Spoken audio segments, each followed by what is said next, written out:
Hello నమస్తే, welcome to Prajapalana 365 days. Topic number 2. గత BRS ప్రభుత్వం కూలిపోయిన తర్వాత కాంగ్రెస్ ప్రభుత్వం తెలంగాణలో ఏర్పడి సంవత్సర కాలం గడుస్తున్న సందర్భంగా కాంగ్రెస్ ప్రభుత్వం ఈ సంవత్సర కాలంలో చేసినటువంటి మంచి చెడు ఈ రెండింటిని కూడా మీ ముందుకు తీసుకొచ్చే ప్రయత్నంలో భాగంగా మనం ప్రజాపాలన 365 డేస్ అని ఒక కార్యక్రమానికి శ్రీకారం చుట్టాం. ఇందులో మనం ఇంతకుముందు మొదటగా ప్రారంభించినటువంటి మహిళలకు ఉచిత బస్సు సౌకర్యం గురించి నిన్న టాపిక్లో మాట్లాడుకున్నాం. ఈరోజు ఇంకొక టాపిక్ మీ ముందుకు తీసుకొచ్చే ప్రయత్నం చేస్తాం. డిసెంబర్ 9, 2023 ఆర్టీసీ బస్సును మహిళలకు ఉచితంగా ప్రవేశపెట్టినటువంటి కాంగ్రెస్ పార్టీ, కాంగ్రెస్ ప్రభుత్వం ఇక సీదా అదే బస్సులో కూర్చొని మంత్రులందరూ కూడా నిమ్స్ హాస్పిటల్కి పోయిండ్రు. నిమ్స్ హాస్పిటల్కి పోయి అక్కడ ఇంకొక పథకాన్ని ప్రారంభించిండ్రు. అదే ఆరోగ్యశ్రీని 10 లక్షలకు పెంచడం.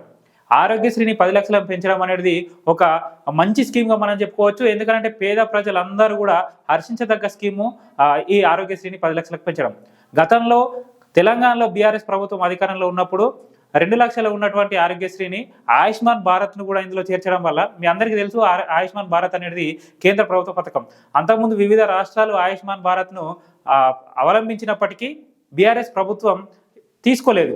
కానీ తర్వాత ఆయుష్మాన్ భారత్ను కూడా ఆరోగ్యశ్రీలో చేర్చుతామని చెప్పి బీఆర్ఎస్ ప్రభుత్వం నిర్ణయం తీసుకున్న తర్వాత చాలామంది టీ సేవల చుట్టూ, మీ సేవల చుట్టూ తిరిగిండ్రు, అప్లై చేసుకున్నారు ఆయుష్మాన్ భారత్ కార్డుల కోసం.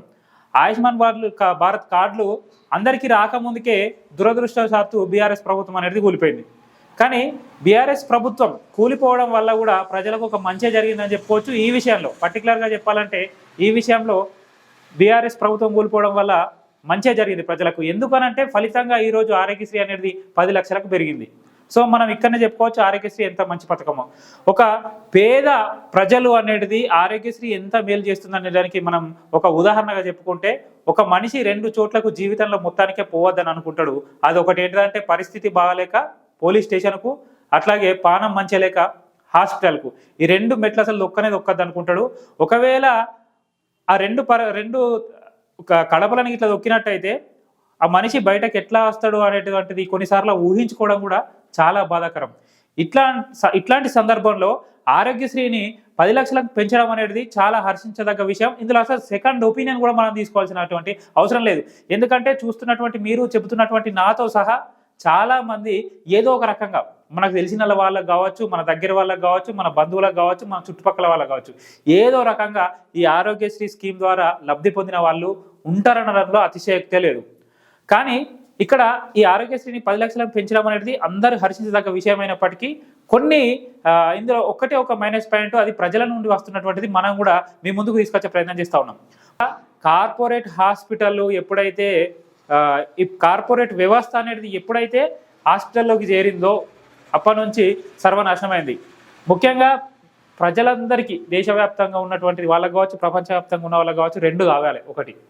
ఒకటి విద్య, రెండోది వైద్యం. ఇవి 2 ఉచితంగా ఇస్తే చాలు, వేరే ఏం అవసరం లేదు. కానీ ఉచితంగా అందవలసిన విద్య, ఉచితంగా అందవలసిన వైద్యాన్ని కార్పొరేట్ శక్తులు చేసి నాశనం చేసినాయి, ఉచితంగా ఇవ్వకుండా చేస్తూ ఉన్నాయి. ప్రభుత్వం కూడా కార్పొరేట్లో భాగమే. ఎందుకంటే వాళ్ళ విద్యా వ్యవస్థలో చూసుకుంటే ప్రైవేట్ స్కూళ్ళు, ప్రైవేట్ కాలేజీలు, మన సగం గవర్నమెంట్ వాళ్ళకి సంబంధించిన వాళ్ళే, పొలిటికల్ లీడర్స్కి సంబంధించిన వాళ్ళే ఉంటాయి, ఈవెన్ హాస్పిటల్స్ కూడా. అందుకే కార్పొరేట్ వ్యవస్థ అనేది అన్నింటిలో చేరిపోయింది. ఈ కార్పొరేట్ వ్యవస్థ అనేది చేరి జనాల రక్తాన్ని పీలుస్తూ ఉన్నాయి. ఇట్లాంటి సందర్భంలో 10 లక్షలకు ఆరోగ్యశ్రీని పెంచడం అనేది చాలా హర్షించదగ్గ విషయం. ఇక్కడ మనం రేజ్ చేసే పాయింట్ ఏంటిదనంటే, ఆరోగ్యశ్రీ పథకం కింద మనం ఎవరైనా హాస్పిటల్కు పోతే ఆ హాస్పిటల్లో ఆరోగ్యశ్రీ పథకం అప్రూవ్ కావడానికి ఒక 4 నుంచి 5 రోజుల సమయం పడుతూ ఉన్నది. కొన్ని హాస్పిటల్లో డాక్టర్లు కావచ్చు, ఆ యాజమాన్యం కూడా కావచ్చు, ఆ ఆరోగ్యశ్రీ అప్రూవ్ అయ్యేంత వరకు ఫీజును డబ్బులు గుంజడం కోసం కూడా కొన్నిసార్లు జాప్యం చేస్తూ ఉన్నది. ముఖ్యంగా చూసుకున్నట్టయితే ఎమర్జెన్సీ టైంలో ఎవరైతే అడ్మిట్ కావాలని పోతారో ఎమర్జెన్సీ టైం వాళ్ళకు ఈ 4-5 రోజులు టైం తీసుకోవడం అనేది చాలా బాధాకర విషయం. ఆరోగ్యశ్రీ ఉపయోగించుకునే వాళ్ళలో చాలామంది most of the people poor వాళ్ళే ఉంటారు, పేద ప్రజలే ఉంటారు. వాళ్ళు బేర్ చేయలేకనే హాస్పిటల్ ఖర్చులను పెట్టుకోలేకని పరిస్థితుల్లోనే ఆరోగ్యశ్రీలో చేరుతున్నప్పుడు దయచేసి గౌరవ సీఎం రేవంత్ రెడ్డి గారు కానీ, కాంగ్రెస్ ప్రభుత్వం కానీ దీనిపైన దృష్టి పెట్టి కేవలం వితిన్ 1 డే ఆర్ 2 డేస్లో 1 లేదా 2 రోజుల్లో ఆరోగ్యశ్రీ అనేది అప్రూవ్ అయితే ప్రజలందరూ కూడా ఆ పర్టికులర్ టైంలో 1-2 రోజుల్లో ఇట్లా అమలు అయినట్టయితే ప్రజలకు మేలు చేసిన వాళ్ళు అవుతారు. అట్లాగే కార్పొరేట్ శక్తులు ఉన్నటువంటి ఈ ప్రైవేట్ హాస్పిటల్ పైన ఇంకొక దృష్టి పెట్టవలసి ఉన్నది. ఏ హాస్పిటల్స్ ఒక్కొక్క హాస్పిటల్ ఒక్కొక్క రీతిలో దండుకుంటా ఉన్నాయి. మొన్న కరోనా టైంలో అయితే అసలు చెప్పనవసరం లేకుండా దండుకున్నాయి.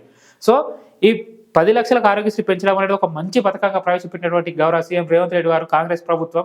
ఇంకొక విన్నపం మాకు మా ఐఎన్బి న్యూస్ ఛానల్ నుండి మేము విన్నవిస్తా ఉన్నాం.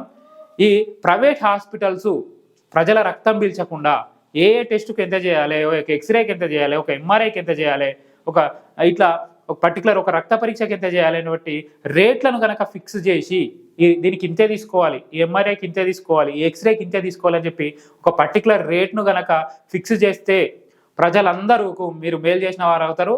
అసలు మీరు ఉన్నన్ని రోజులు మీరు కాంగ్రెస్ ప్రభుత్వం అధికారంలో ఉన్నా లేకపోయినా కూడా ప్రజలందరూ కూడా ఎప్పటికీ ప్రజల మదిలందరిలో కూడా మీ ఆనవాళ్ళు ఉంటాయి, మీ రూపం ఉంటుంది. ప్రజలందరూ కూడా ఎప్పటికీ మర్చిపోలేని శక్తిగా మీరు మారతారని కోరుకుంటా ఉన్నాం. ఇది ఈరోజు మన ప్రజాపాలన 365 డిగ్రీస్లో ప్రజాపాలన 365 డేస్లో రెండో టాపిక్. మళ్ళీ మరొక టాపిక్తో మేము ముందుకు వెళ్దాం. అంతవరకు stay tune to INB news Telugu.